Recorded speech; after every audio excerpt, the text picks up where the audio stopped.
Just a week after the NBA delivered what many consider the best game of the entire season, it was time for the top two teams to clash again, the leading offense against the top defense, with records of 34-5 versus 33-6.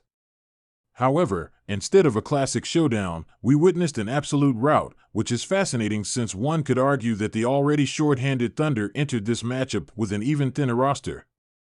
If you recall that first encounter, Cleveland's offense thrived, racking up 67 points in the second half and finishing with a total of 129.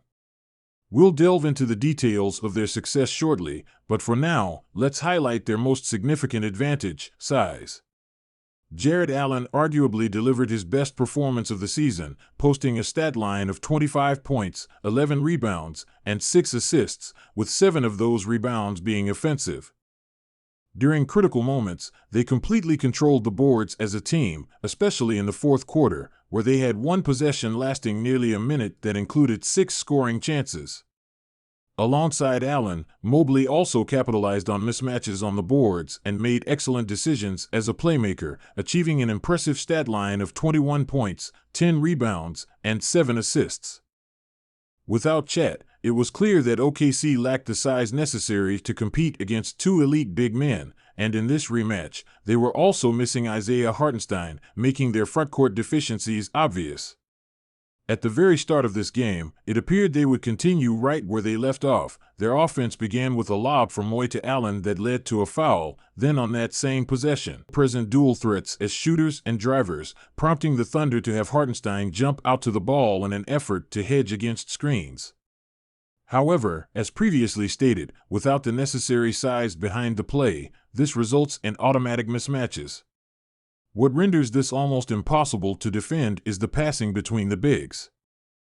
If they manage to get the ball out of Garland's hands and help defenders rotate early to handle mismatches, it only requires one well-timed pass to set up a dunk.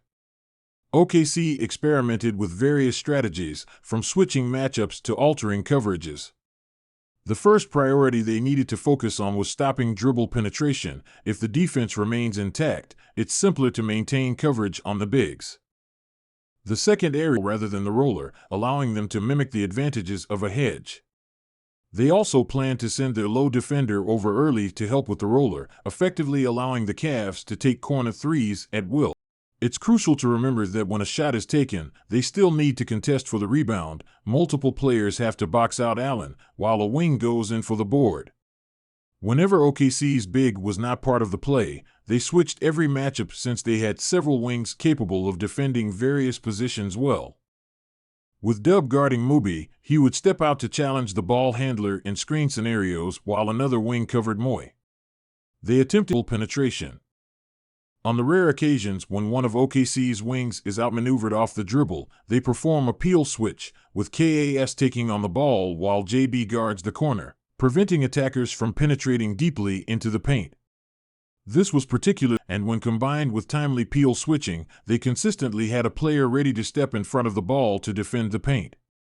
However, utilizing these smaller lineups carries the risk of giving Cleveland's big off the catch. Mo is a fast decision maker and a decent passer, so he usually finds the open man in these situations, but you'll have to tolerate some missed threes.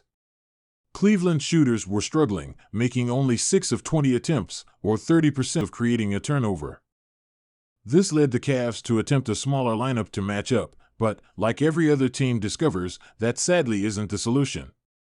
That said, I want to acknowledge Darius Garland, as he set pace as he drove to the rim. By halftime, the Cavs had stopped switching. They either fought through screens or went under, hoping to control the isolation plays.